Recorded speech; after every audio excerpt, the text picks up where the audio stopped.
Welcome to Hoops Royalty, a Memphis Grizzlies podcast. I'm King Jemison, alongside, as always, my guy, Karna. And Karna, it's a quiet part of the offseason for the Grizzlies, but we've still got a fantastic episode for y'all today. We'll start with the Royal Decree, which is, for those first-time listeners, a hot take about something in the Grizzlies universe. And we've got a couple fun ones for you today in that section. Then it'll be time for News of the Realm, where we'll be getting into Jaren Jackson Jr. and Santi Aldama's starts to their FIBA seasons with the USA Basketball Showcase and now a showcase in Spain as well. So we do have actual basketball to talk about. And then we're going to be responding to the NBA.com power ranking that put the Grizzlies at 7th in the West after they finished second each of the past two seasons and ostensibly got better this offseason. Anyways, we'll be rolling out our own power rankings. And spoiler alert, in my rankings, the Grizzlies won't be 7th. And then we'll finish up the episode, as always, with the King's Court, a lively debate between the two of us. We agree on a lot, but usually not on sports takes, so that'll be fun. And this time, we'll be debating the all-time Grizzlies starting five, getting into some Memphis history in a way we haven't before. So that'll be a fun one. But now, Karna, before I roll out my royal decree for today, I got to ask you, how's that Cleveland summer treating you? Cannot complain. Dreading the Cleveland winter, but Cleveland summer has been good. There's a lot of excitement around the Browns, and I'm not looking forward to the Browns, and I'll tell you why. And I know in our initial conversation, I didn't get to it. But one thing I've realized, and I didn't really account for, was I live near the Browns stadium. And so, parking on Sundays is going to be a nightmare. And I didn't factor it in my head, and I absolutely should have. It's going to be an absolute nightmare. That is not going to be fun.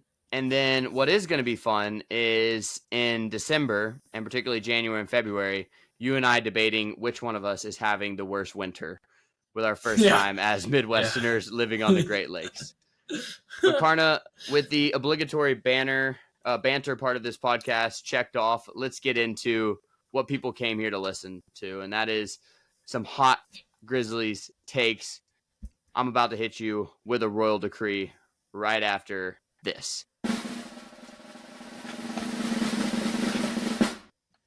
So, Karna, my royal decree is Taylor Jenkins needs to learn from how Steve Kerr, coach of Team USA at the FIBA World Cup this summer, is utilizing Jaren Jackson Jr. offensively. Jaren scored 12 points on 6 of 9 shooting in just 17 minutes against an admittedly weak Puerto Rico squad early in the week. Then he put up 14 points on 5 of 8 shooting against a much stronger Spanish squad yesterday, where he was the second leading scorer and played the highest minutes on the team. So, hope all the Jaren minutes haters saw that one. But we saw him as a screener. We saw him involved in dribble handoffs. The whole Team USA made a concerted effort to get him the ball every time he created a steal down low. And it added up to lots of easy looks for Jaren inside. And that's just something we don't see enough of from the Grizzlies. So I'm calling on Taylor Jenkins to watch the tape of Jaren this summer and learn how he can be the focal point offensively, particularly while Ja is out. What say you, Karna, to that royal decree? So my royal decree is involved with that. And it's kind of a twofold royal decree. Okay, hold on. Oh, my fault. All right, hit me with it. Jaren Jackson Jr. will be in the MVP conversation this year, and he will be the MVP of the team. Wow. Okay. I think I've seen I sat here on the last podcast and say, well, all these little, videos of Jaren Jackson Jr., they don't mean anything. I think FIBA has been a good test to show how well he's kind of moved forward and honestly, in a lot of ways, grown into his body, which is weird to say about someone his age. I think he's going to have a breakout season. When I say in the conversation, I don't mean he's a lock for it, right? We have Jokic in that conference. I'm not being ridiculous, and Joel Embiid's one of the all-time centers of this generation for sure. So he has tough competition. It's probably the toughest time for a big man to win the MVP. I mean, he's going to be in the conversation, and I think he'll be the best player on the Grizzlies team this season. But I want to pose a question. I know this is kind of tangential to what we're talking about. It seems like Steve Kerr in practice and from what we've seen from kind of just takeaways from media members around the USA FIBA team is that Jaren Jackson Jr. is looking like he's unlocked another level, right? Kind of like those tweets somehow have gleaned from him playing nobody. But my question for you is, and this is a long-standing debate that we've had, how much of this is Steve Kerr utilizing him in a lot of ways? But me and you have seen him get the seal down low and Ja not be able to get him the ball. So how much of this is Jaren Jackson Jr. being able to play off the tools that FIBA has put around him versus on the Grizzlies, it being the Ja show? And that's always been my argument, is that Jaren Jackson Jr. and Desmond Bane both struggle to play with Ja Morant, who's a ball-dominant player. So, I mean, you could point to assist stats, sure, if you want to, but you and I both know some of those assist stats don't tell the whole story, and they're counting stats.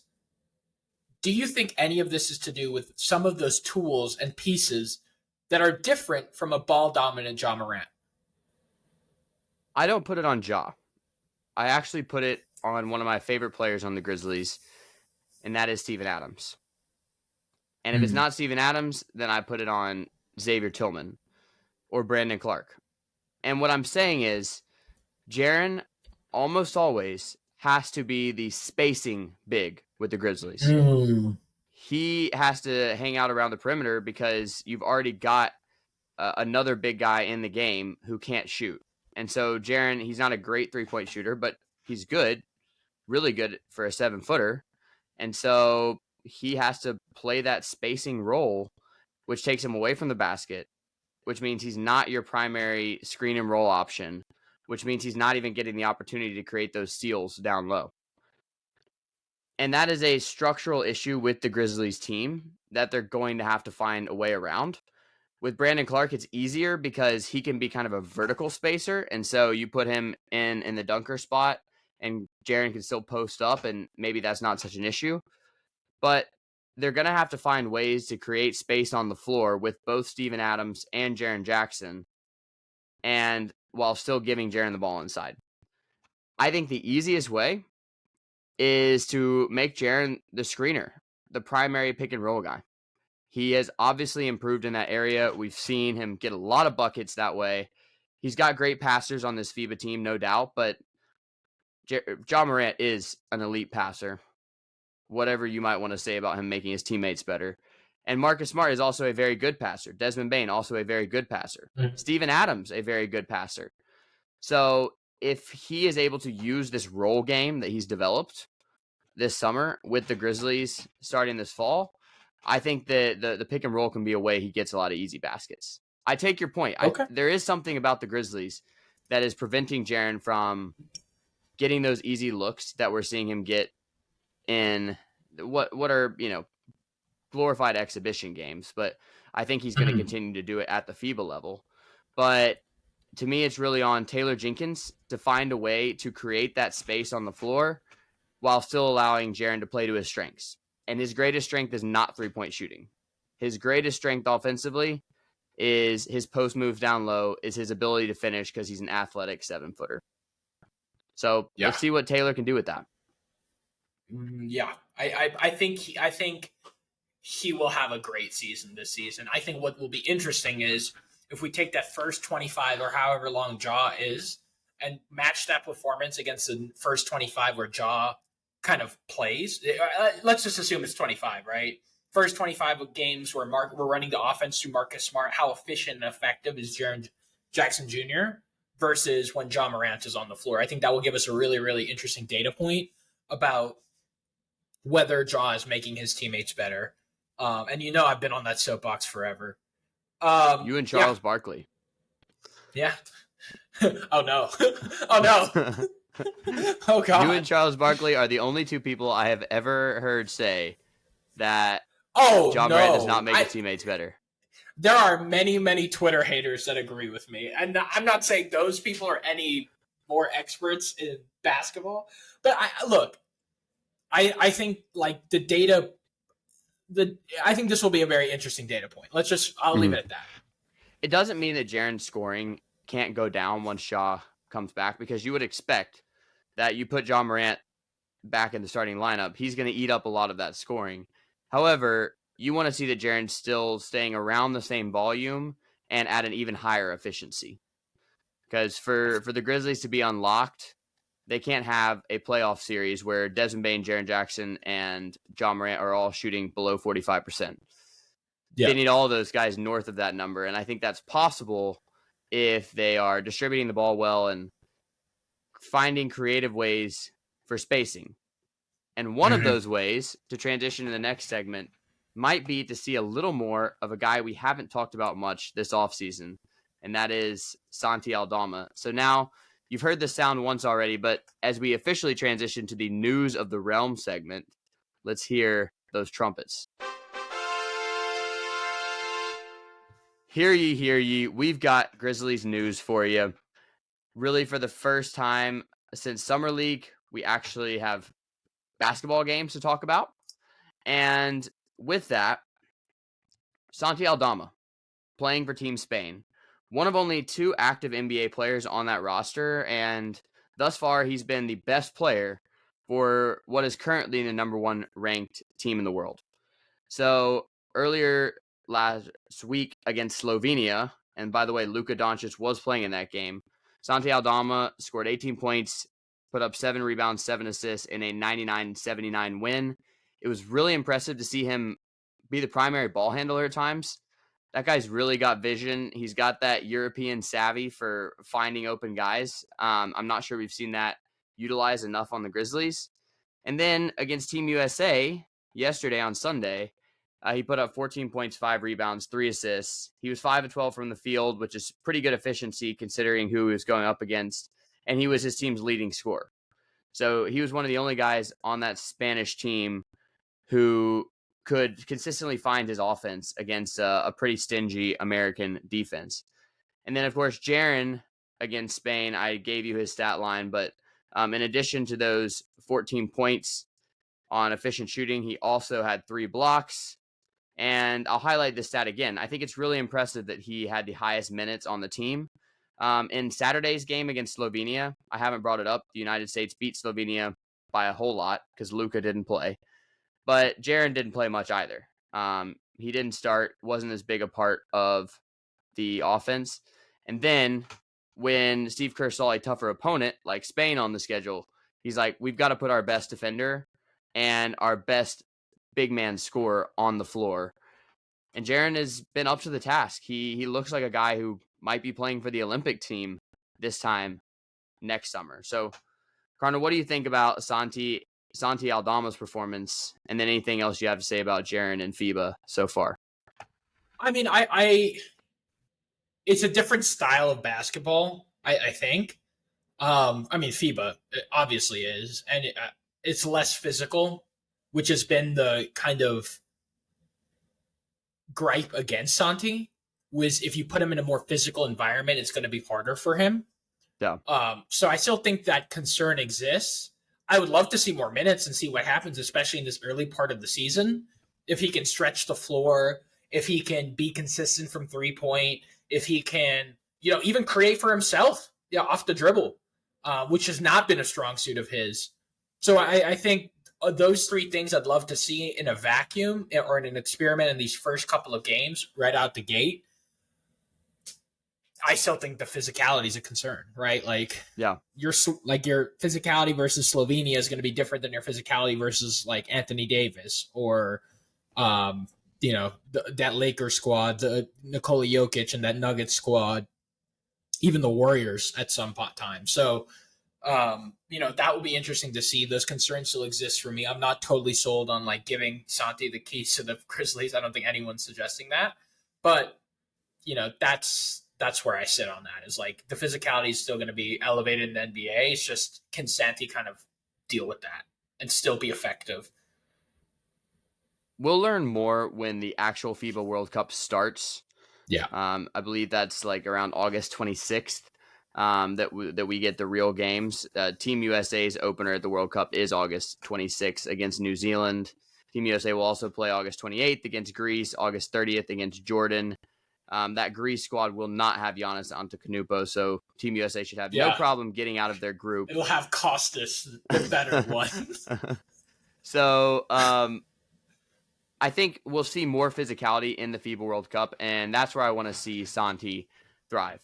And, of course, I'll be watching Team USA more so because not only do we care about Jaren, but we care about the country as a whole doing well, avenging a 7th-place finish in 2019 at the last FIBA World Cup. But as far as what we're going to learn about Grizzlies players, I believe Santi Aldama has a lot more to show us this summer. So I'll be watching Team Spain closely. They're number 1 in the world rankings, but that's based off really the last World Cup and the interim period that the United States doesn't try very hard in. So I think if he can continue to deliver and be the best player on one of the best teams in that tournament, that's going to say a lot about the role he might fill for the Grizzlies as your spacing big. Okay. So, Karna, any last thoughts on FIBA before we get to the other news of the realm where we've got some power rankings to do? No, let's get to these power rankings. This is going to be an interesting segment. So, last week, John Schumann of NBA.com released his Western Conference power rankings. It might have been a couple weeks ago at this point, but listen, it's a slow time in the offseason. The news cycle not moving quite like it does around the trade deadline. But anyway, John Schumann of NBA.com put out his Western Conference power rankings, and here is the list. Number 1, Denver Nuggets, no surprise there. Number 2, Phoenix Suns. Number 3, Lakers. Number 4, Warriors. Number 5, Clippers. Number 6, Kings. Number 7, your Memphis Grizzlies. Number 8, Dallas Mavericks. Number 9, Pelicans. Number 10, Timberwolves. Number 11, Thunder. Number 12, Jazz. 13, Rockets. Karna's Houston Rockets. 14, Trailblazers. I guess he's assuming Dame is gone. And 15, Spurs. And Karna, when I saw this list with my Grizzlies tinted glasses on, the only thing I could think was the Grizzlies disrespect continues. So if John Schumann wants to be so bold, we will as well. It's time to give some Western Conference power rankings. Tell me, how do you see the by far tougher of the two conferences shaking out this season? Okay, so I would have to believe, and I read some of his article, but I didn't go in depth. I would believe what he thinks, because that is crazy. Second 2 years in a row down to 7th is crazy. So the argument has to be here, hey, 1 through 6 got a lot better in free agency or via the draft, and the Grizzlies just didn't. Yeah. But I don't agree with that, because I think what we've talked about is Marcus Smart is going to have a tangible – we could both agree that Marcus Smart is probably the biggest free agent signing for the Grizzlies, right? Absolutely. Like, that's not a crazy thing to say. I think he's going to provide a lot more value than Schumann probably factored in my opinion. So this is my ranking. 1, Nuggets. 2, and I think the way that we should talk about this is, well, I'll go through my ranking, you go through your ranking, we can disagree. Yeah. So 1, Nuggets. 2, I'm starting to come around on the Suns. So 2 is the Suns. 3, Lakers. 4, Grizzlies. 5, Warriors. I don't buy Chris Paul. 6, Kings. 7, Clippers. 8, Thunder. 9, Timberwolves. All right, this is my hot take. 10 is my Houston Rockets, baby. Oh my gosh. They're going to take a big step forward. Let's go. Jabari Smith Jr., Jalen Green, Jay Tate. We're lit, dude. Rockets going to be in the playoffs this year. No homerism on this podcast. No homerism whatsoever. It definitely has nothing to do with the Houston Rockets vintage hat I just bought. It has nothing to do with that. It's up to you, man. So you got the Rockets at 10. Did you fill out the rest? I didn't go down to 15. I mean, Why would okay. Yeah, why? That's well, sure, but this is more of a thing too. I think this year has proven that like Warriors being 5 doesn't mean that they can't make a crazy playoff run. Absolutely not. No. Teams built for the regular season are not the same as teams built for the playoffs, right? Yeah. Steph gets hot, Chris Paul does his thing. Like, when you're like 30, late 30s or mid 30s, whatever, however you want to say it, and you have some like dying breath type performance, like that's entirely possible. Clay gets healthier. Draymond, I don't know, starts to hit a 3 every once in a while. Like, yeah, sure. This could, come back and the Warriors can be great.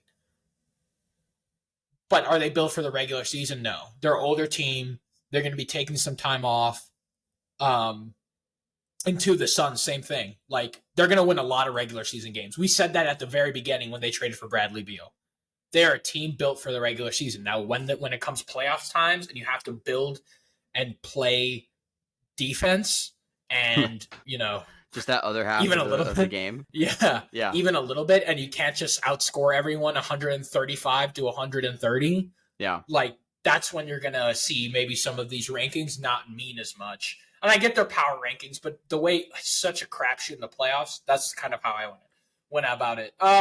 Give me your top 4 one more time. Nuggets, Suns, Lakers, Grizzlies. Okay. You ready to hear mine? Yeah. Okay, so my rankings, I'll give just a tiny blurb on each team. Number 1, I also have the Nuggets. They earned it. And the scary part about this season is Murray is only getting better. If he plays like playoff Murray or even 80% of playoff Murray for most of the regular season, they are going to be a 60-win team. But number 2, I have the Lakers. I believe in the additions, begrudgingly, that they made this offseason. Gabe Vincent, Taurean Prince in particular, are just really solid moves on the margins that don't make the headlines, but do make you better. And obviously this depends on health, but if they stay healthy, the Lakers are going to be tough to beat. Number 3, I have the Grizzlies. And the reason why I have the Grizzlies number 3 is because that defense is going to be absolutely filthy. And I expect to see leaps from each of the 3 young core players. Jaren is already showing us how he's making a leap. I can't help but believe that Ja Morant is going to come out with his hair on fire when he returns from his suspension. And Desmond Bane's growth as a playmaker last season, if you put that on a fully healthy Desmond Bane, once his toe is resolved, and we've heard that it should be resolved by training camp, then he should also be taking a leap. So with those 3 getting better, as long as you don't have major injuries outside of Ja's suspension, the Grizzlies' defense should carry them to number 3, and their offense should be better too. Number 4, Suns. Again, excellent regular season team with the 3-headed scoring monster. Bigger problems in the playoffs with no table setter. Number 5, the Kings. Another fantastic regular season team. I would have liked to see them do more this offseason, though signing the reigning EuroLeague MVP, Sasa Vezenkov, could help. Just not likely to help much on defense, which is where they need it. 6, I got the Warriors. I'm not a believer in their depth. Injuries will catch up to them with the aging core. Just like you said, they're still dangerous come the playoffs. 7, I'm putting the Pelicans in the playoffs. People are forgetting they were number 1 in the West with Zion and BA healthy. I'm betting on at least a little bit of a bounce back from Zion. All this hate he's been getting the past few months have to fuel him. Number 8, Thunder. And I think this still may be too low. The Chet plus Jalen Williams plus SGA trio is a pretty sick young core. They will play hard, similar to the Grizzlies, and they will win a lot of regular season games. And then that means that out of the playoffs, I have number 9, the Clippers, because I got to see it to believe it. And their coaching will get them to the play-in, but I just have no faith in the health or the long-term viability of the core of Paul George and Kawhi. And then 10, the Mavericks. I have them missing again. Their 2-star guards will score enough to keep them in the play-in, but I don't think just adding Grant Williams is enough to fix their defense. And then rounding out the rest of the West, 11, the Wolves. Until they get rid of either Cat or Gobert, I don't know what we're doing here. Your Houston Rockets at 12. They will be better, but that offense is going to be the analytics nerds' nightmare with Fred No VanVleet, faith. Dylan Brooks, Jalen Green. I have no faith in the offense. Absolutely They'll be better. faith. 13 Spurs, they're going to take it slow, but Wembanyama alone is worth a few more games. 14, I have the Jazz. I think they're going to want to stay bad a little longer. They could be better, but I believe they played over their heads already last year. And John Collins is not like a win now move. That's still another developmental project. Rounding out my Western Conference power rankings is the Blazers, because I believe that assuming they trade Dame, they are the only team in the West that is clearly tanking. And that's the scary thing, that the rest of the West probably comes into the season thinking they can make the playoffs. That's why it is unfair that the playoffs are set off the way they are with the West and the East, because the Western Conference depth is absurd this year. But Karna, just what do you think about my rankings? So I think your rankings. So I think there's a way to think about these rankings is that there are teams that are elite 1 through 4. Yeah. And then there's everyone else, kind of, in the regular season, right? Yeah. But I think if you break up that everyone else tiers, there's a couple tiers within that, right? You have people, you have the Blazers, the Spurs. They're competing for a lottery pick, right? They need a couple more pieces, so they're going to need some time. The Jazz fall into that bucket. Young core kind of is its own bucket, right? You have the Thunder, Rockets. I wouldn't put the Clippers in there, obviously. I mean, I guess you could kind of throw the Kings in there, right? De'Aaron Fox, only 26. They have like a couple young, good pieces. Keegan Murray as well. Mm-hmm. But I would say like there's just below the elite teams. I would say the Warriors, Thunder, Kings, Clippers. Depending on whether Rudy Gobert and Cat figure it out, though, they have the star power to compete. So there's kind of this elite tier: Nuggets, Suns, Lakers, Grizzlies, star power, complete, well-rounded teams that are going to compete day in, day out. Then you have kind of the second tier of teams that can make a run in the playoffs, can shock the world. In the Warriors' case, have been there, done that. Yeah. And that tier kind of includes the Warriors, Kings, Clippers. I'm going to throw the Thunder in there with the SGA, Chet Holmgren. I'm going to throw the Pelicans in there because the best of the Pelicans can be there. I don't understand, what are we looking at with the Pelicans? Run me through that. Are you saying Brandon Ingram is going to take some step forward that I haven't seen from him, or Zion's going to be magically, after the worst drama offseason I've seen in recent history, be he rivaled John Morant in worst off seasons that you could possibly have. Did not think that was possible, but yeah, he did. I don't think that it's really about either one of them, Zion or BI, taking a leap. It's just them being available, because when those guys are both available, that's a really good team, and they've got good pieces. Trey Murphy is probably going to be the guy that the Grizzlies look back on with the most regret, because they could have had him in the draft instead took Zaire Williams. And Herb Jones is a great defender, and Jose Alvarado brings their spark plug off the bench, and we can't forget CJ McCollum's there. This is a team with a lot of talent that was playing super well early in the season, but basically from that point on, they didn't have either BI or Zion or both, and they're terrible. Here's my counter argument for that. Really, maybe having the Rockets 10 is dumb, right? They're not going to be 10. I just like them. I think they are going to take a bigger step forward than we are accounting for. I think 10 is their ceiling, and it would be an amazing, if you listen to the recent podcast with Kelly Iko on The Athletic, I forget exactly which one it is, but because they have a couple NBA shows, I think it's their main one, but he kind of talks about the step forward that they can take talent-wise, right? And then you think about what Fred VanVleet and our boy Dylan Brooks can add. I mean, we're not expecting much from Dylan Brooks. Even from the FIBA thing, we can see that he hasn't improved all that much. But no, it's been a tough FIBA run for him. What can he add defensively? What can Fred VanVleet add from a table setting or kind of playmaking perspective? I think they have a solid shot.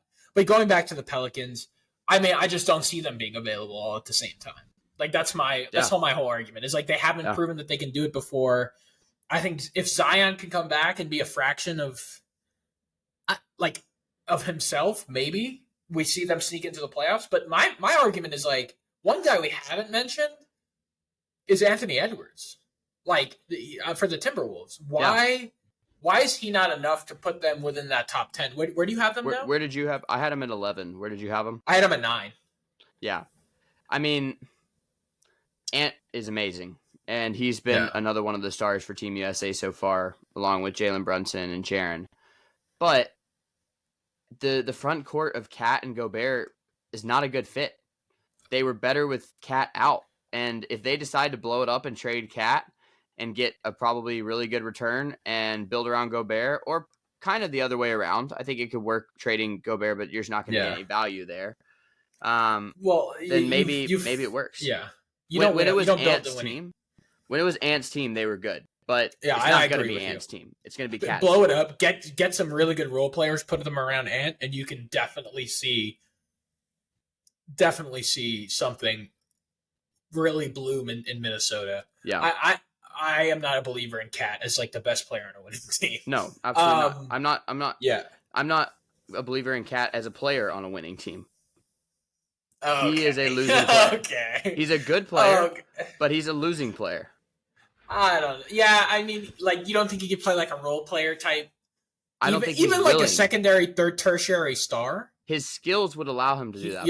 He's not. He doesn't seem willing to do that, and until this is Ant's team with either Cat or Gobert as the second guy and a far below second guy, then I'm not a believer in the Wolves. Dude, I don't know. Gobert seems like he's a stretch for 5 now, dude. Oh my god! You see that 3-pointer? Well, so Steven Adams shot in the universe. Yeah, Steven Adams' shot actually looked nice. I mean, can he just do that on free throws? Yeah, that would be huge for us. So we each had the same top 4 in slightly different order, but Nuggets, Lakers, Grizzlies, Suns in some order. What was your 5 through 8 again? 5 through 8 is Warriors, Kings, Clippers. I think Warriors, Kings, Clippers, and who else? Thunder. Okay, so we both have. I think one thing that you didn't mention that I would really add for the Thunder. I think Josh Giddey also provides playmaking. Absolutely, no, that's outsized. Yeah, that like it'll be a solid core, especially if Chet can stay healthy. So I think those stand out here, and where we probably because we just switched Warriors Kings, right? Like we had a 5. That's not really a big deal. No, because right, we're talking about the difference between 3-4 games, probably. Yeah. So let's talk about the Clippers. Let's zoom in there. You have them in. I have them just out. Yeah, I have them well in. Really. Yeah. Here's my thought process there. I think Paul George and Kawhi both needed some time for this to gel. I think they have to win now. They do. And I think the Clippers organization knows that, and I think you will see some moves that really, really strengthen that team. They don't have because many they assets. need to win now. They don't have many assets. They do have a lot of money. So within these next 2 seasons, you're going to either see them spend big or trade what little they have to get some pieces to help these guys out. And I think that will – and I also think this is another thing. I think that they are going to win a lot of regular season games. Like I think Kawhi is going to be a little healthier. I think Paul George will be a little healthier, and they'll come in and just like steamroll some teams that aren't trying as hard. I just don't see the Clippers as a regular season team, and until they take the regular season more seriously, they're not going to be in the playoffs at all, or they're going to be in such a disadvantageous position that they don't get far. They lost Eric Gordon, who was a solid player for them. And can you expect Russell Westbrook to continue the resurgence he had late in the season? I wouldn't. That seemed like what you were talking about earlier with the Warriors, a last gasp. Yeah, I like Kenya, KJ Martin. I like Kenyon Martin Jr. Wait, what? Kenyon Martin. Why are they listed? Yeah. Well, I mean, they listed him twice. Yeah. With the same picture. Yeah. Anyway. Yeah. I like Kenyon Martin. I like that addition. I like Bones Highland. I like Terrence Mann. Like they do have some young guys that can contribute. I mean, it'll be depending on those guys. I just think Paul George and Kawhi Leonard. I'm betting on resurgent seasons for them. Okay. Well, I just saw the Clippers' new stadium. I was at SoFi for Taylor Swift. Got my friendship bracelet here. And it's a beautiful stadium. But I are thought they SoFi going to fill was it? a Chargers stadium. It is, but right next door, they're building the Clippers' new stadium. Okay. And it's going to be great. Okay, so you saw it from I saw it. I was like... And I imagined the 0 banners they're going to ever put up in that building. Dude, it's going to look great empty. Yeah, don't do that. Why? Were you all of a sudden a Lakers fan? What the hell? No, I'm not. You know I don't like the Lakers, but I did begrudgingly rank them second because they're good. And they've been good for a long time. And who they add? Gabe Vincent, and who's the other person? I don't know why I'm forgetting. Taurean Prince, right? Yeah. It would have been a great guy for the Grizzlies to add. Yeah, and Taurean Prince can stretch the floor. The shooting seems to not be as big an issue for them now. They certainly figured out in the playoffs. I mean, they don't need Rui Hachimura to be the flamethrower he was in the playoffs. No. They don't need Austin Reeves to be a flamethrower. They just need all of those guys to be solid role players and for AD and LeBron to lead the team. And that's... I want to zoom in on one thing, too. Okay. Do you think Warriors... Let's talk about Warriors-Kings, because I think that's an emerging... That's an emerging... I guess re-emerging rivalry. Yeah. Who do you think has the edge this year? Basically, I'm asking, do you think the Chris Paul experiment is going to work? I'm not a huge fan of that addition, but if you take it in the context of they swapped Jordan Poole for Chris Paul, then they did get better. Yeah. Because Jordan Poole was actively making their team worse. So... It's a Dylan Brooks effect. I think probably stronger than the Dylan Brooks effect. And they're going to come around near the end of the season. They're not going to miss the playoffs unless they have catastrophic injuries. And whoever they play in the first round, they're going to put a huge scare into. But it does seem to me that outside of Steph, the rest of their core has left their best days behind. We know Klay is not the same guy. Draymond is not the same guy. Chris Paul is not the same guy. And none of their young players have hit in the way you would want them to hit. So it's... I would argue they lost one of their better younger players in Dante. Absolutely. No, that was a huge loss. Gives them very little depth in the backcourt. And so Steph is going to carry that team, but I see this as more like the season where they missed the playoffs and lost to the Grizzlies in that epic play-in game than it like their championship season. And yes, I'm saying they're going to be in, but there's going to be a lot of ups and downs, and they're just they have come down from their peak.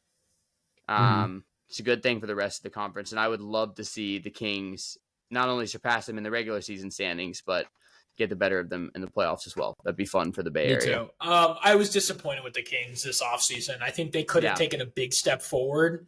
They didn't. They're relying on their young core. And I get that. Okay, so I like that. In a lot of ways, as I've said before, a lot of these big championship teams, even if we're talking about the Warriors, right? Like they relied on their young core starting out. They lost a lot of games. There was a lot of growing pains, but Klay, Draymond, and Steph eventually figured it out, and then they spent big money on KD. It just seemed like they're leaving wins on the table, right? Yeah. From like very ancillary like players, like making a strong bid for Bruce Brown would have probably helped. Even like guys like Gabe Vincent, Taurean Prince, who went to the conference, right? Like, those guys could have been really meaningful contributors on a team. I don't know why they didn't spend any money. I don't think they have salary cap issues, if I'm guessing. I'm guessing they have a pretty healthy payroll. So it's a bit surprising that they didn't, for how they did this season. But on the other hand, I understand a lot of teams throughout sport, especially in recent sports memory, have relied on homegrown talent rather than big free agent contracts. And we've gone through some of them, examples in baseball, the Astros, examples in basketball, the Warriors. And the Nuggets. And the Nuggets, Very yeah. much a homegrown team. So yeah, I can understand it. I wish they did it though. I wish they took a little bit of a chance and went for it. Yeah. But yeah, those are. I think we wrapped up the Western Conference really well. I think the Rockets are going to shock some people. I'll leave it at that. I think the Rockets are going to shock some people. The team with the real Smith upside Jr. is going to take it. Is going to take a step forward. I think a lot of these young good things from Jabari Smith. He should be better this season. Yeah. But the team that could make our rankings look dumb is probably the Thunder. Because I could see them having a Grizzlies-like season from a couple years ago where they go from people predicting them to maybe make the play-on to being in the top 4 in the West. I don't think that makes them a huge playoff threat, but if you're telling me that they play super hard, they're healthy because they're young, and, all of their young guys take a step forward, then they could. This is why I don't feel bad about putting them in 8. It's because I don't know what Chet Holmgren is. I don't think anyone does. I don't think there's certain people inside OKC that know what he is yet. No. Right? Like, is he like closer to Wembanyama? Is he closer to Greg Oden? Is he Zion Williamson? Is he, we just don't know. And it's impossible to know. And so I'm okay leaving them and just, if someone's be like, you're an idiot, later, I'll say, have you ever seen a 7-footer with a foot injury the second game in their professional career? Yeah. So until you if you believe that you're a known quantity for that, then that person who called me stupid should work for an NBA team because it's just too much. So let's look at what they were missing in the playoffs, right? They were missing another reliable playmaker and scorer, right? Mm-hmm. And we believe that Chet Holmgren can kind of be a go-to scorer in the NBA and has enough versatility to provide some of that. Yeah. Does that somehow get them over the hump against a tough Western Conference schedule? No, for them, it's more about how much better do Josh Giddey, Jalen Williams, Chet Holmgren get. Their other young guys, I mean, their entire team is young. Yeah. And if they do break out, again, I'm saying they could break out in the regular season and not be taken that seriously as a playoff threat. But it's just that young team effect where they're going to play hard every night. They're going to care about the regular season. If they won the in-season tournament, I would not be surprised at all because that's the kind of thing that a team like that would care about. But let me run through my top 8 one more time, and then you give yours just so we wrap this up. So I have Nuggets 1, Lakers 2, Grizzlies 3, Suns 4, Kings 5, Warriors 6, Pelicans 7, Thunder 8, and then just missing the cut are the Clippers, the Mavericks, and the Wolves. What is your top 8 in the West? My top 8 is 1, Nuggets, 2, Suns, 3, Lakers, 4, Grizzlies, 5, Warriors, 6, Kings, 7, Clippers, 8, Thunder. Just missing, we got the Timberwolves, and number 10 is your Houston Rockets. So our America's biggest point team. of disagreement is I have the Pelicans in, you have the Clippers in.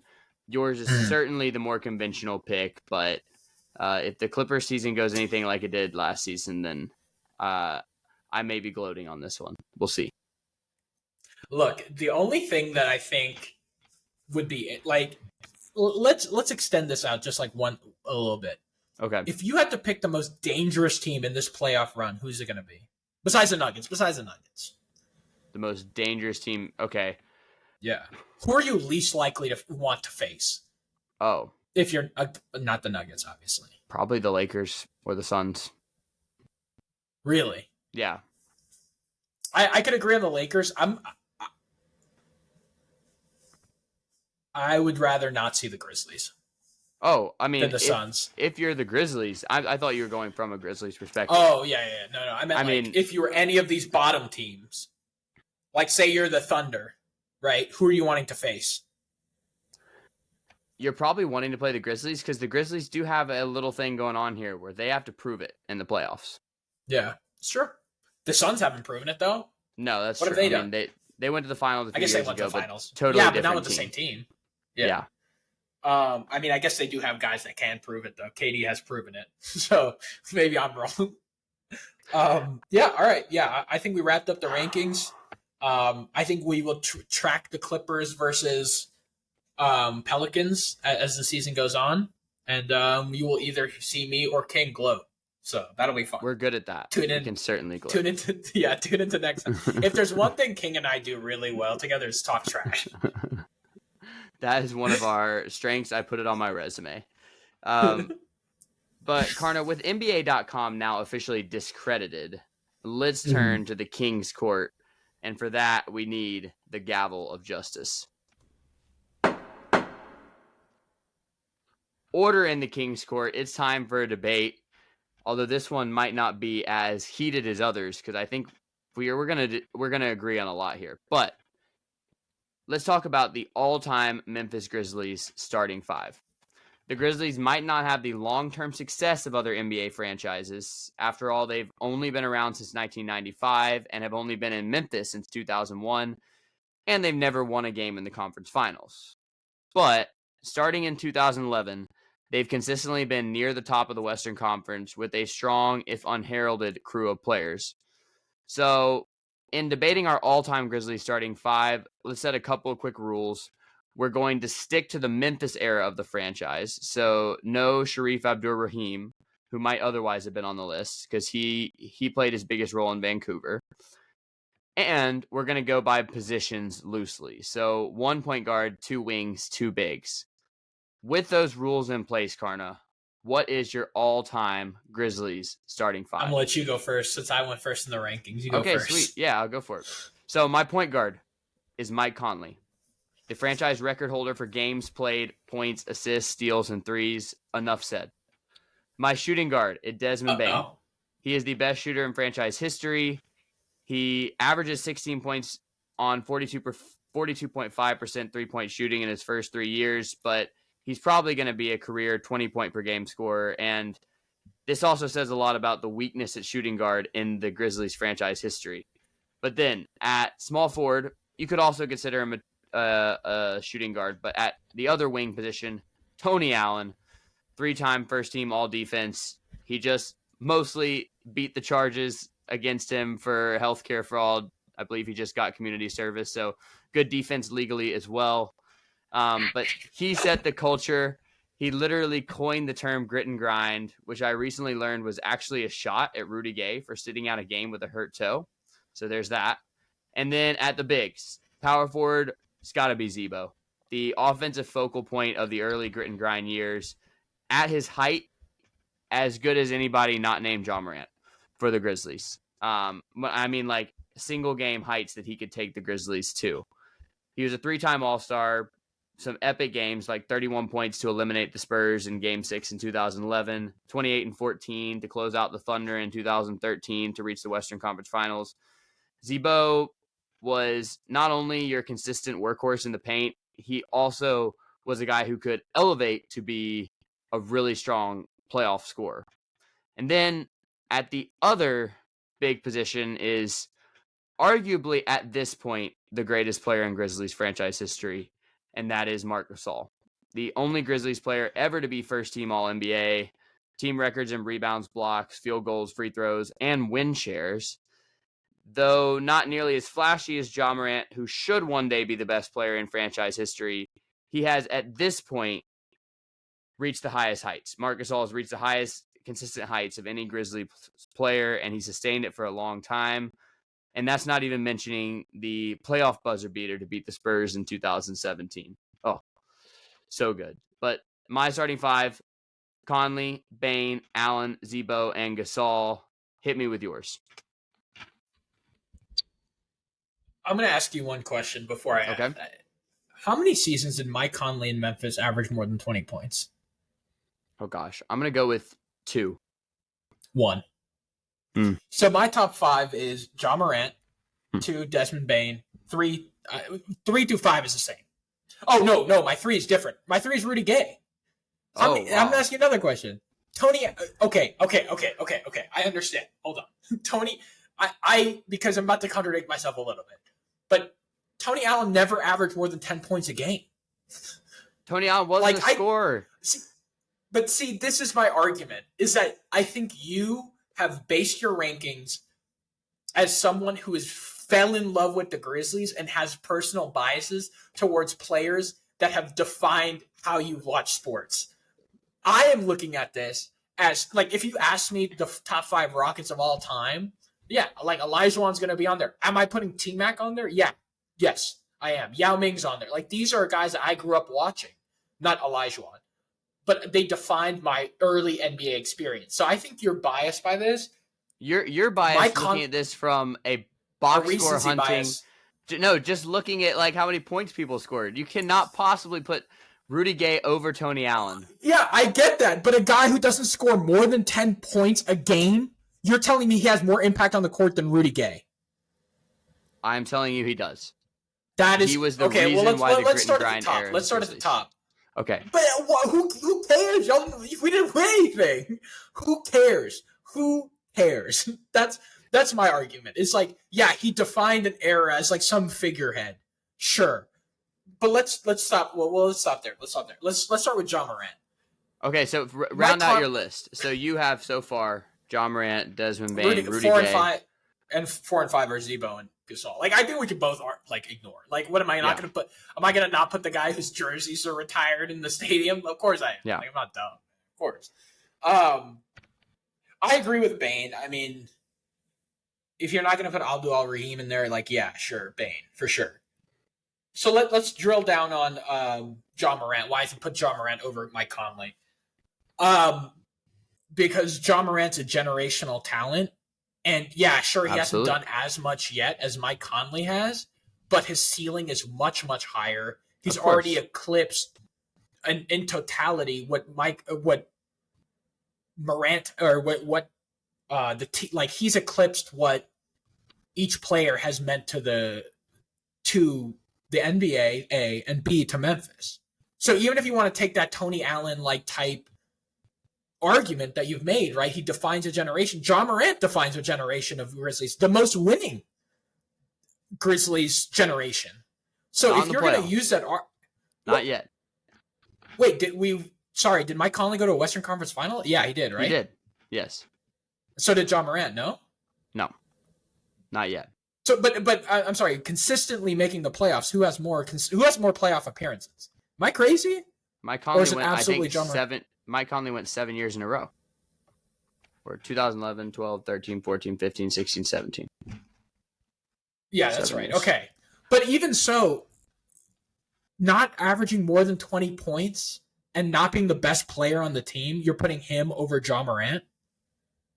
Because Marc Gasol is the best player on those teams, right? Do we agree on that? Marc Gasol. Yes. Marc Gasol or Zebo. But this is a career achievement thing in my mind, and Mike Conley defined not just the Memphis Grizzlies, but the city of Memphis. And he was as close to Ja Morant in terms of the clout in the city. I mean, he and Zebo and probably Tony Allen too, that Ja has achieved. And Ja did that in less time. I get it. But if you look at the sustained success of the grit and grind years, this new next-gen Grizzlies, they have yet to reach those same heights. And if you're just telling me that I left the leading scorer, assist guy, win guy off the all-time starting five, Bill I'd Russell say that has feels 10 wrong. championships. Bill Russell has 10 championships. No one puts him in the lineage of great, like the best centers of all time. Like he's not top 3, right? Yes, he is. Elijah. Okay, that's a different conversation. Because Elijah You're putting Olajuwon over Bill Russell? Oh my gosh. Okay, yeah, you're joking. Okay, we're quitting this podcast together. I cannot podcast with you if you have these incredibly dumb opinions. But that's my argument. Is like these counting stats mean nothing to me, right? But like, you just told me that Tony Allen's counting stats meant he couldn't be on the list. First of all, you just told me Tony Allen defined the grit and grind era. Now you're telling me Mike Conley defines the grit and grind era. That's fair. They both did. Now you're telling me, too, that these guys both symbolize this great time in Grizzlies history. I'm telling you, the ceiling of Ja Morant is much higher. He's brought in the Grizzlies' international eyes. So if we're talking from a symbolism perspective, I think we could both agree that no one has done more for the Grizzlies from a symbolism perspective than Ja Morant. Problem is, it cuts both ways. He's done good and bad symbolism which is something you Yeah, could sure. never He's say done of good Mike and Conley. bad. But I think I see a lot on Twitter of these Memphis homers being like, oh, Mike Conley. And he was great. He never averaged more than 20 points. He was never a top 3-point guard. Once. It was 20.5, by the way. He was never a top 3-point guard in the NBA, right? Like, all of these things blow my mind for how you can say that he was a better Grizzly than Ja Morant, who's now internationally renowned. If you walk the street in China and ask somebody who Ja Morant is, I guarantee probability-wise, they're going to know who he was more at a higher clip than Mike Conley during the grit and grind era. Of course. And that largely that's Mike Conley's personality too. That is also true. I will give that, and you shouldn't maybe detract from that. But my argument, my treatise is like, if we're talking about symbols and we're talking about numbers as well, layered on there, right? I think we can both agree that Ja Morant has the ceiling and the symbolism to usurp Mike Conley. Mike Conley just did it for longer without really doing much. He wasn't the best player on the team. Great.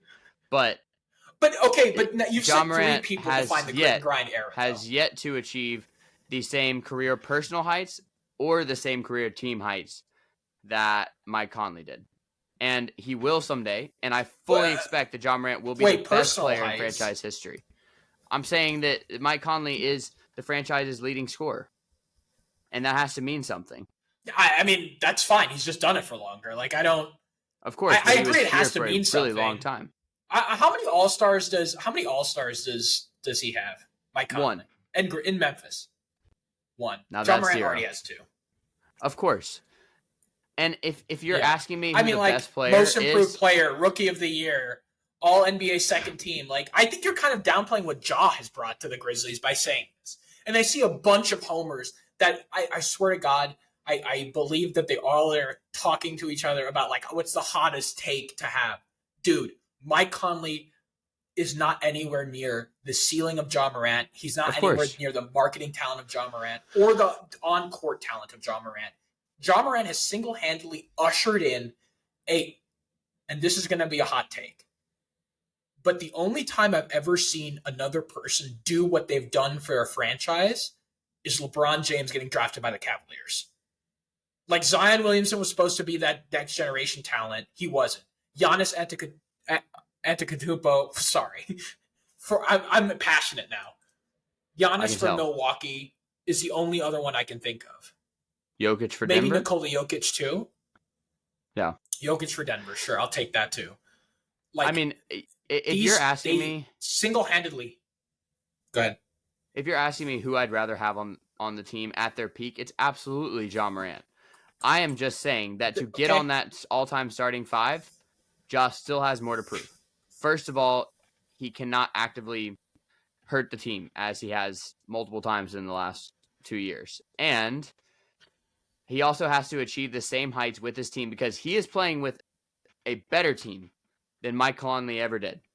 And do I expect that these Grizzlies are going to go farther than the grit and grind Grizzlies? Yes, I do. But until they do, the fact that Mike Conley did get to a Western Conference Finals, the fact that he did go to the playoffs 7 years in a row, the fact that he was able to not just be the franchise leading scorer, but get there because he did it for so long in the same place. Until Ja starts to reach some of those same benchmarks, he can't be considered the best point guard in franchise history. And he will get there. But my argument is this. My argument is this, is like, you're just waiting for the inevitable to happen, which is Ja Morant. I hope so. I hope it's inevitable. Sure. I mean, I think it is, if he stays out of trouble. But 2, you said something really interesting. You said Ja Morant has hurt the franchise. I'm going to tell you this.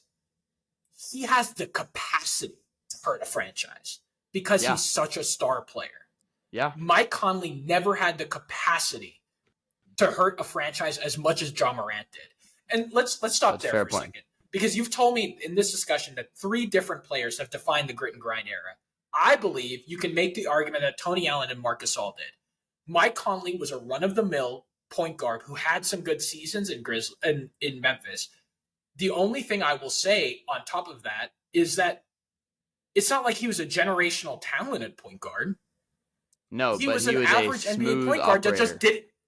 Yeah, he was an average to better than average point guard in the NBA. The reason you love him so much is because he defined an era of basketball that you love. Like, that's my argument. It's like, I don't think you can say, like, and I think that's for a lot of Grizzlies fans from what I saw on Twitter. It's like guys who have loved the Grizzlies forever, guys who have really fell in love with basketball during the grit and grind era, and now they associate the greatest times in Grizzlies history to those times, especially with the recent issues with Ja. But Ja has brought unprecedented eyes to the Grizzlies internationally. No doubt. And if we're talking symbols, Ja Morant has to be on the Mount Rushmore. He transformed the franchise within 2 years of being there. Yeah, So that's my argument. Days of being there, honestly. So can we agree on this? If we made this exercise easier on ourselves and just picked 3 guards and 2 bigs, would Mike Conley and John Morant be your top 2 guards? Would they both be over? Oh, yeah, for sure. Yeah. For sure. Yeah. Obviously, they'd be over Desmond Bane. We just haven't had a 2. No. Yeah. So we made it tough on ourselves that probably 2 of the top 5 players in Grizzlies franchise history played the same position. And the other person who's being left off this list is another guy who I expect will eventually be on it, even with some hot competition in his position. And that's Jaren Jackson. I mean, how long will it take for him to get up there with Zebo and Marc Gasol? Let me ask you a question about Zebo. Mm-hmm. He had some great seasons. Don't get me wrong. But if anyone defined what Memphis is, it's Zebo. Right? Oh, absolutely. Like if I was to find someone who defined Memphis, the Grizzlies organization before John Morant, it's Zebo, right? Totally. Tough guy, willing to do anything to get a basket. Like just a guy who's willing to do anything to win, which I think defines Memphis. So, I mean, to me, he's a standout. He's a standout as defining Memphis. Mm-hmm. I think Marc Gasol is a better player. I'm not stupid. Let's talk about Tony Allen versus Rudy Gay, because I think we run into another thing where he's a fan favorite. Guys who love the team, who watch the team forever, they're going to put Tony Allen in there. Mm-hmm. He never averaged more than 10 points a game, man. Like I know, but that's not his value. Towards the end, yeah, sure, but like what? So you're saying just from perimeter defense he gets on this list? He's that good a defender. I mean, if you look, I just saw another one. I believe it was Steph Curry who said it. He said Tony Allen was one of the best defenders he ever faced in the NBA. And that's multiple all-time greats who have now said that. And what he did defensively is light years better than any single thing that Rudy Gay did. Light years better. Yes, Rudy Gay was a better scorer, but he was a better scorer. If you're going to say that Mike Conley was a run-of-the-mill point guard, Rudy Gay was absolutely a run-of-the-mill scoring wing. In fact, he was probably below average if you're talking about a wing whose primary strength is scoring. Whereas Tony Allen was the best perimeter defender in the game at his peak. So between 2006 and let's say 2013, who was carrying water for the Grizzlies? 2006 and 2013? Yeah. I mean, probably Pau Gasol to Marc Gasol and Zebo, and then Conley at the tail end of that. And Tony Allen was just added in 2010. Most of the leading times of that time I just mentioned, I think Rudy Gay was the leading scorer on that team. So it's like... On a really bad team. I guess it's... Oh, trust me, I know. Trust me, I definitely know that those teams were bad. But, like, my argument is people didn't tune in to watch, like, the Gasols, they tuned in to watch Rudy Gay, man. Because he could dunk, he could do things that no one else on the Grizzlies really could do, and that's consistently score. So that's my only argument. It's like, I guess the thesis too is like, I think you value a time in Grizzlies from like a fan perspective. I think I look at the scoring numbers, and I think you could argue that I value scoring a little too much. But like, I think I come out from like a third party view more than anything. I was like deeply entrenched with the T-Mac Rockets at the time. Like I wasn't really, Grizzlies were just like an easy win on the schedule during this time. So it's like, ouch. I mean, we both know that was a really bad team. Like OJ Mayo was like supposed to be the the guy. Yeah. Well, I think I value. So no OJ Mayo on the list, or Really? again, Like, I don't think you could. Yeah, I don't think you can agree. I don't think you've done a good job of attributing wins to people. Is my argument. Like, yeah, that's my you argument. can't I don't think separate you've done a good job. the best era of Grizzlies basketball from all four of the core four. You had Zebo's scoring, and as you said, defining Memphis. I mean, he said, I'm a blue collar player. This is a blue collar city. It's probably one of the most epic quotes. You had, I mean, Marc Gasol was one of the most versatile centers in the game at his time, and may go down as one of the most versatile centers ever. Kind of a predecessor to Jokic in the way that he could pass and be a playmaker.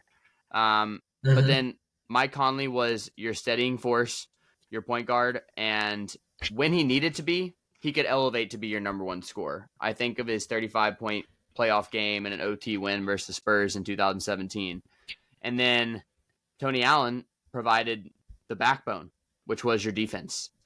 Both Gasol and Tony Allen were great defenders, and Gasol, of course, won Defensive Player of the Year, but the person who I believe had the greatest impact on the Grizzlies' greatest strength in that time, which was their defense, was Tony Allen, because he was by far and away the best perimeter defender of his time. Now, he was such an offensive liability that eventually made him unable to see the floor in the changing game. The spacing era caught up with him. But in his era... Interesting note at the end there. In his era, he absolutely deserves to be on this list. Certainly over Rudy Gay. I don't think so. There's this black hole in Grizzlies history, and you're putting like no one from that list? Yeah. Like, dude, they're terrible. Rudy Gay was dropping 20 a night on not very efficient shooting, but still. So he's Dylan Brooks. Yay. Dylan Brooks should be on this list then. If anyone is Dylan Brooks, it's Tony Allen.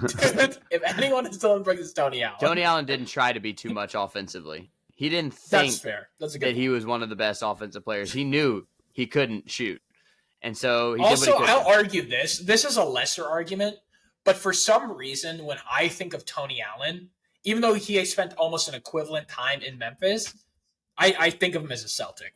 Mm-hmm. That's fair. Because he won the championships there. Yeah. Right? That's fair. I think we're going to have to agree to disagree because, yes, am I wedded to the grit and grind era? Absolutely. But that was the only era until now where the Grizzlies were actually relevant, and that should say something. Any one of those until now. Four. I wonder who ushered that time in. Any one of those core four could have had greater counting stats if they weren't surrounded by the other three.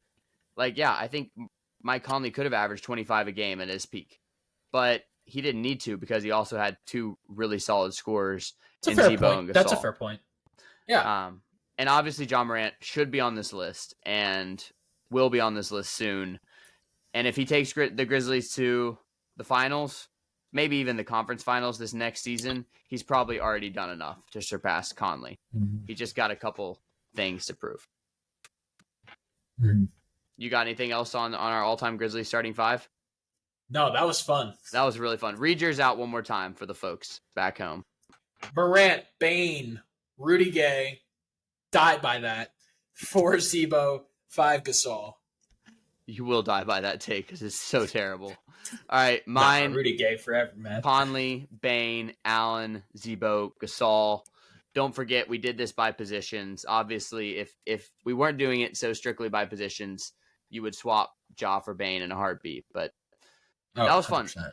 And while the Grizzlies don't have the star power of, honestly, most other franchises, in our debate, you could see that there's more history there than I think the average NBA fan would appreciate. Yeah, for sure.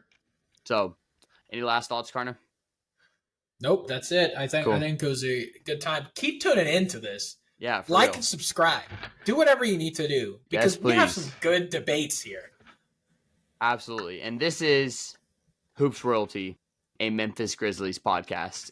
When we started, we had aspirations of covering the whole NBA, just like we did in one segment of this podcast, but our hearts drew us back to the Grizzlies. That is where we are experts, and that is where we believe we can fill a hole in the podcast market. There are great Grizzlies podcasts out there, but you're not going to see debates like this one on there. Yeah. I just want to say one thing. Like, for me, I came to Memphis as a complete, and this is going to sound really emotional and sappy, but Go for it's it. worth talking We're about. over an hour in. It's fine. Yeah. So, and no one's gonna listen to it. So it's really just for you, King, unless you cut Okay. this into a short. You know, I came to Memphis in a weird time in my life, and I think it's a place that is just an amazing, truly amazing place. And I think there's no better way to learn a community than to teach in a community. It's a place that, you know, has gone through a lot, but is so welcoming, and it's so there's not I've never seen a city so connected to a team than the Grizzlies. And I think that's it doesn't just reflect our love of the Grizzlies. You've loved the Grizzlies forever. I'm more of a new fan or person who covers it. I think this podcast is more of like our love letter to Memphis in general. I think we both grew a lot. You know, you got married in that time and living with Memphis in Memphis. You know, I had unparalleled professional success, I guess. I don't know, like professional love of what I was doing. So You did.